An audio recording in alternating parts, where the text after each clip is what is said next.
Hello दोस्तों, नमस्कार। मैं रीना आपके अपने चैनल हिंदी ज्ञान में आपका स्वागत करती हूँ।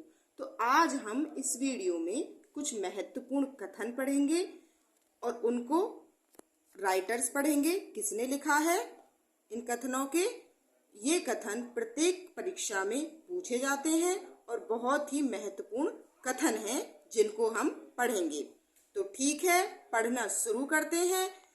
निज भाषा उन्नति अहे सब उन्नति को मूल, बिन निज भाषा ज्ञान के मिटत नाहि हियो को सूल। तो ये कथन भारतेंदु हरिश्चंद्र जी का लिखा हुआ है। अगला कथन है, तरनी तनुजा तट तमाल तरुवर बहु छाए, झुके फूल सो जल परसन ही मनहु सुहाए। तो ये भी कथन भारतेंदु हरिश्चंद्र जी का है। इसमें जो पहली लाइन है, तरनी तनुजा तट तमाल तरुवर बहु छाए, ये हमारी अनुप्रास अलंकार में भी पूछी जाती है, क्योंकि यहाँ तय की आवृत्ति बार बार हो रही है। जहाँ किसी एक वर्ण की आवृत्ति बार बार होती है वहाँ अनुप्रास अलंकार होता है।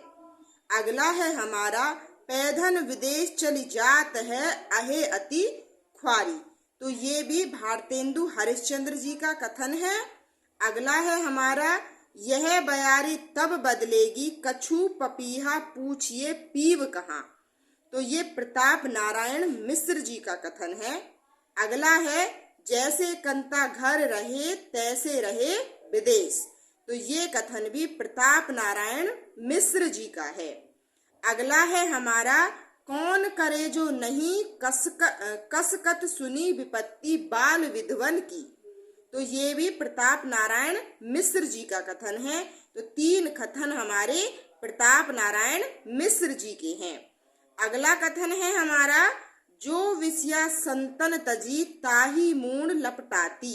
तो ये कथन हमारा राधा कृष्ण दास जी का है। केवल मनोरंजन न कवि का कर्म होना चाहिए, उसमें उचित उपदेश का भी मर्म होना चाहिए। ये कथन हमारा बहुत ही इम्पोर्टेंट है और भारत भारती से लिया गया है और लेखक हैं इसके मैथिली शरण गुप्त। अगला है हमारा, सखी वे मुझसे कहकर जाते, कह क्या वे मुझको अपनी पथ बाधा ही पाते। तो ये कथन भी मैथिली शरण गुप्त जी का है और ये इनकी यशोधरा रचना से लिया गया है। अगला है, अबला जीवन हाय तुम्हारी यही कहानी, आंचल में है दूध और आंखों में पानी। तो ये यशोधरा रचना से लिया गया है। इसके लेखक मैथिली शरण गुप्त जी हैं और ये बहुत ज्यादा इम्पोर्टेंट है, काफी परीक्षाओं में ये पूछा गया है। अगला है, नारी पर नर का कितना अत्याचार है, लगता है विद्रोह मात्र ही अब उसका प्रतिकार है। तो ये भी मैथिली शरण गुप्त जी का कथन है। हम कौन थे क्या हो गए हैं और क्या होंगे अभी, आओ विचारे आज मिलकर ये समस्याएं सभी। तो ये भारत भारती से लिया हुआ कथन है मैथिली शरण गुप्त जी का और ये बहुत इम्पोर्टेंट कथन है। हम कौन थे क्या हो गए और क्या होंगे अभी, आओ विचारे आज मिलकर ये समस्याएं सभी। तो मैथिली शरण गुप्त जी का कथन भारत भारती से लिया गया है।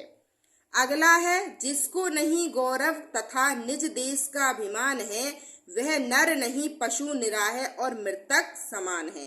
तो ये मैथिली शरण गुप्त जी का कथन है।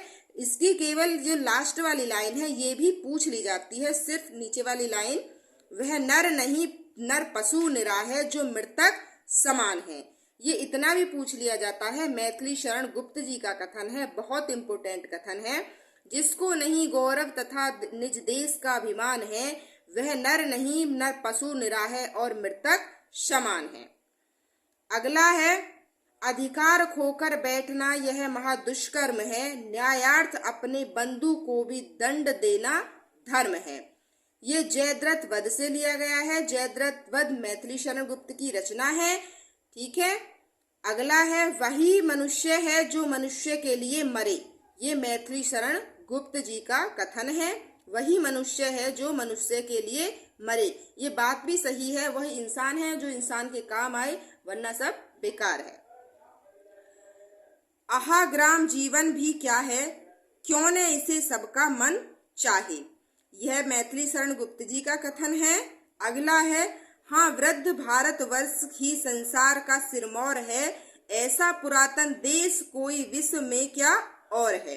ये भारत भारती का कथन है मैथिली शरण गुप्त जी द्वारा। अगला है हमारा, राम तुम मानव हो ईश्वर नहीं हो क्या, तब मैं निरीश्वर हूँ ईश्वर क्षमा करें। तो ये भारत भारती का कथन है और मैथिली शरण गुप्त जी का है। अगला है, संदेश नहीं मैं वहां स्वर्ग का लाया, इस धरती को ही स्वर्ग बनाने आया। तो ये साकेत से लिया गया है, मैथिली शरण गुप्त जी का कथन है।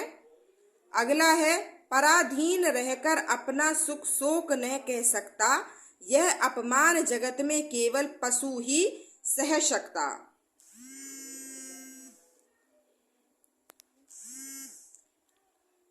अगला है हमारा, संदेश नहीं मैं यहाँ स्वर्ग का लाया, इस धरती को ही स्वर्ग बनाने आया। ये मैथिली शरण गुप्त जी का कथन है। अगला है, पराधीन रहकर अपना सुख शोक न कह सकता, यह अपमान जगत में केवल पशु ही सह सकता। तो ये राम नरेश त्रिपाठी जी का कथन है। अगला है, मैं ढूंढता तुझे था जब कुंज और वन में, तू खोजता मुझे था अब जब दीन के वतन में, तू आह बन किसी को मुझको पुकारता था, मैं था तुझे बुलाता संगीत के भजन में।